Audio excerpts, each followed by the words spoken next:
Now, I am absolutely convinced that the main source of hatred in the world is religion and organized religion. Absolutely convinced of it. And I think it should be religion treated with ridicule and hatred and contempt. And I claim that right. So when I say, as the subtitle of my book, that I think religion poisons everything, I'm not just doing what publishers like and coming up with a provocative subtitle. I mean to say it infects us in our most basic integrity. It says we can't be moral without Big Brother, without a totalitarian permission. It means we can't be good to one another. It means we can't think without this. We must be afraid. We must also be forced to love someone who we fear. The essence of sadomasochism. The essence of abjection. The essence of the master-slave relationship. And that knows that death is coming and can't wait to bring it on. I say this is evil. And though I do some nights stay home, I enjoy more the nights when I go out and fight against this ultimate wickedness and ultimate stupidity. Is it not the case that the spread of Christianity, about which you spoke so warmly and affectingly in your opening remarks, attributing it to the innate truth of the Bible story, was spread by that means, or because the Emperor Constantine decided to make Christianity the official religion of the Roman Empire? Which, in your view, contributed more to the spread of the faith? The Holy Spirit. I rest my case. You give me the awful impression, I hate to have to say it, of someone who hasn't read any of the arguments against your position ever. So what if God actually exists, sir? Would he not have been good to you? No. He wouldn't. Because if that were true, it would mean that I had an eternal supervising parent who would never die and let me get on with my life, never let me grow up, would keep me under surveillance. But you have, sir. And supervision every minute of my life, but and constantly asked me to be thanking and praising him. Yeah, I think it would be wasn't part of the scenario. like living in North Korea. I think it would be a horrible outcome. Well, not sure that God is Kim Jong-il, but what if what I said is true? Well, on Kim Jong-il, he has a different opinion. Let's say that the consensus is that our species, we being the higher primates, Homo sapiens, has been on the planet for at least 100,000 years. In order to be a Christian, you have to believe that for 98,000 years, our species suffered and died, most of its children dying in childbirth, most other people having a life expectancy of about 25, dying of their teeth, famine, struggle, bitterness, war, suffering, misery, all of that. For 98,000 years, heaven watches it with complete indifference. And then 2,000 years ago thinks, that's enough of that. It's time to intervene. The best way to do this would be by condemning someone to a human sacrifice somewhere in the less literate parts of the Middle East. Let's appeal to the Chinese, for example, where people can read and study evidence and have a civilization. Let's go to the desert and have another revelation there. This is nonsense. It can't be believed by a thinking person. If it was true, it would have two further implications. It would have to mean that the designer of this plan was unbelievably lazy and inept, or unbelievably callous and cruel and indifferent and capricious. And that is the case with every argument for design and every argument for revelation and intervention that has ever been made. All of this could be part of a plan. There is no way an atheist can prove it's not. But it's some plan, isn't it, with mass destruction, pitiless extermination, annihilation going on all the time, and all of this set in motion on a scale that's absolutely beyond our imagination, in order that the Pope can tell people not to jerk off. In his comment, one of the few he's made, on the institutionalization of rape and torture and maltreatment of children in Catholic institutions, he has said, it's a very severe crisis which involves us, he said, in the following: in the need for applying to these victims the most loving pastoral care. Well, I'm sorry. They've already had that. The rape and torture of children is not something to be relativized. It's not something to be excused as a few bad priests. It's the crime that cries out for punishment. It's the thing that if we were accused of on this side of the house, we would die rather than admit. And if we were guilty of it, would kill ourselves. Your view would be the same as mine, that child sacrifice is reprehensible, would it not? Did Abraham think child sacrifice was an okay idea? He obeyed God and God intervened. The ultimate question is, does God think child sacrifice, since he sent his own son to be the ultimate sacrifice? Well, he appears to be in favor of it. He does appear to be in favor of it, but in context. You and I agreed that we were not. I'm asking. Not scorning the three delightful children who are everything to me and who are my only chance of even a glimpse of a second life, let alone an immortal one. And I'll tell you something, if I was told to sacrifice them to prove my devotion to God, if I was told to do what all monotheists are told to do, and admire the man who said, yes, I'll gut my kid to show my love of God, I'd say, no, fuck you. What about Fräulein Freisel in Austria, whose father, unwilling to get out of the way, kept her in a dungeon where she didn't see daylight for 24 years, and came down most nights to rape and to sodomize her, often in front of the children who were the victims of the previous attacks and offenses. Imagine how she must have begged him.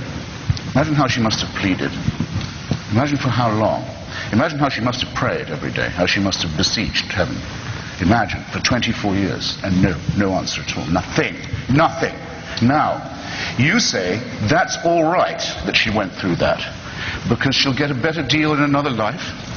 I have to ask you if you can be morally or ethically serious and postulate such a question. No, that had to happen, and heaven did watch it with indifference, because it knows that score will later on be settled. So it was well worth her going through it. She'll have a better time next time. I don't see how you can look anyone in the face, or live with yourself, and say anything so hideously, wickedly immoral as that, or even imply it. There, that's my answer. Do you believe that God, if he's provided everything for you, has rights on your life? No. Because? Why should he? What gives him this right? Because he owns you. He's created everything for you. He's kept you alive. I don't want to be owned. I don't want to be owned, and I don't recognize anyone's right to own me. So ownership is a bad thing? Of people, yes. Oh, okay. It's been widely considered. I mean, I know the Bible does call for slavery, as it calls for genocide, but that doesn't make it right. It is a horrible idea that there is somebody who owns us, who makes us, who supervises us, waking and sleeping, who knows our thoughts, who can convict us of thought crime, thought crime, just for what we think, who can judge us while we sleep for things that might occur to us in our dreams, who can create us sick, as apparently we are, and then order us on pain of eternal torture to be well again. To demand this, to wish this to be true, is to wish to live as an abject slave. You've made the worst concession already. You've already said you're a slave. So, well, absolutely. After that, mere obedience to orders is a small offense. I readily admit that I'm a slave. I'm a slave of the Lord Jesus Christ. I'm glad of your chains. Yeah, well... it's absolutely fine for you, but you must leave me out of it. I don't want to be told that I have to obey these laws too, or that my children have to be taught this in school, or that laws have to be written to gratify the bizarre beliefs of a cult like yours. Well, but... That's the thing I would need you to understand. You're quite happy to believe this. Why can't you keep it to yourself? Why can't you keep your atheism to yourself? Because the religious won't allow me to.